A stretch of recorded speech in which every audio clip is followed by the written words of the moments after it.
When I started my career over 15 years ago, I was struck by the desperation of the women who wrote to me seeking answers. Now, they weren't looking for advice on how to have healthier, happier relationships. They were desperate for something to do right now to salvage their rocky love situation.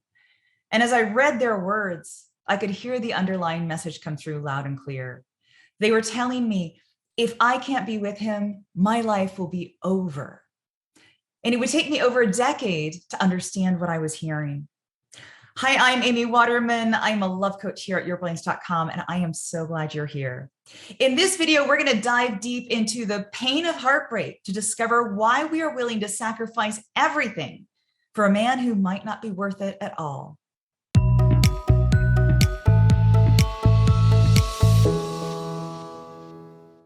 If you dip a toe into that life coach style dating advice, you will often hear about limiting beliefs. So this is the idea that we have beliefs about men and about love and about ourselves that actually hold us back. So if you believe that men aren't to be trusted, then you will notice each and every instance where a man lets you down. And you'll use that as evidence to confirm your belief that you can't trust anyone. But people in our everyday lives let us down all the time. And normally we just let it pass or we forgive them because it's not a big deal. We learn to distinguish between the breaches of trust that matter and the breaches that happen because no one's perfect. So a good life coach would help you spot those limiting beliefs and notice how they're playing out in your life and replace them with more empowering beliefs. Sounds great, right? But for so many women, that is really, really hard. Do you feel like you can just change your beliefs just like that? Well, I sure don't. Like, imagine if I told women, well, actually, you can live without him. You're just choosing to believe that you can't. That would be too horrible to contemplate. The bulk of what we believe is not actually a personal choice. It's a result of interacting with our environment. So we believe what we believe because of our culture, our childhood experiences, the world we live in, the things that happen to us, and so much more. Now, this is the point that I want you to understand. When bad things happen to you, you come to believe things that keep you safe, or at least it feels like they keep you safe. And your need to feel safe, like the world is predictable and somewhat under your control, is so important that you will do anything to preserve it, even if it means believing things that hurt you.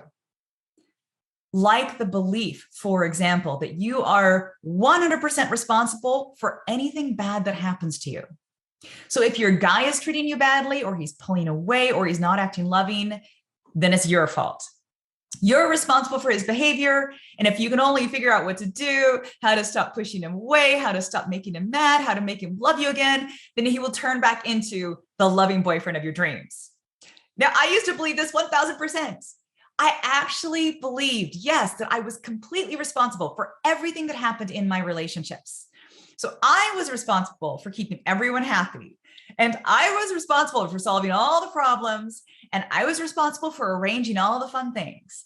And what happens? Well, when your partner sees that you will take responsibility for everything, he stops taking responsibility for anything. Finally, I realized that taking responsibility for everything was my way of trying to feel like I had more power in the relationship.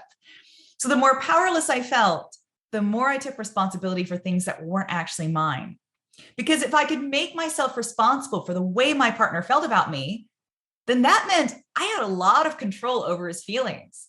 And I needed to feel like I had that power, because the alternative, realizing that the only power I had was over myself and not him, was just too terrifying. So underneath all of these issues we have in our love lives is this one great fear.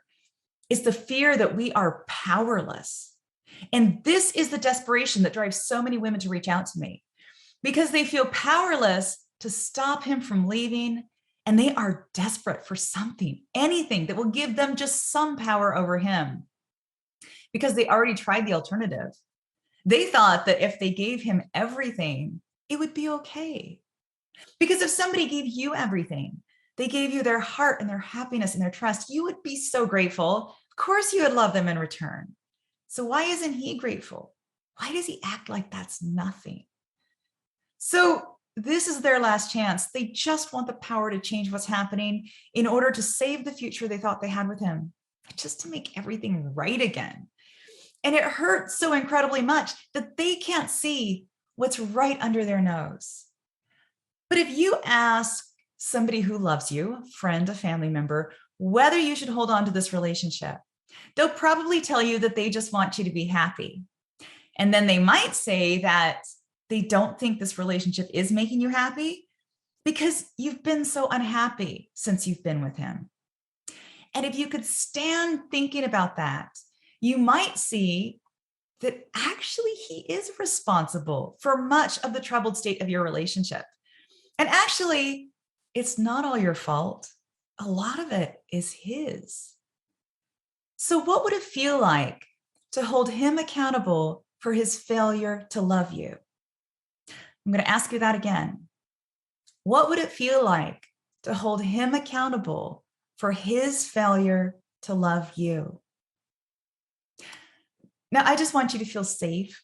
I want you to feel like you live in a world that's predictable and somewhat under your control. But I don't think taking 100% responsibility for everything is the solution. If he fails you by leaving you, by not loving you, by treating you badly, then you are not responsible for his failure. He is responsible for his failure to love. And you're responsible for how you're going to deal with that. So are you going to invest further time in trying to make this relationship healthier? What do you think your love is worth? And if you feel like you can't live without him, is that true? Or is that something you're telling yourself because this pain is seriously too awful to deal with and you're afraid? Holding other people accountable is crucial to our mental health. It's time we stopped beating ourselves up for other people's behavior. So if your guy is not looking after you, then you need to step up and look after yourself. So what could you do to make yourself feel safe right now? What could you do to remind yourself that you are not powerless and you do have choices? What are the constants in your life, like friends and family and passions, that will still be there even if he's gone? So no more beating up on yourself, okay? No more taking responsibility for what is not under your control. Just more loving on yourself. I'm sending you so much love. Take really good care of yourself, and I will see you next time.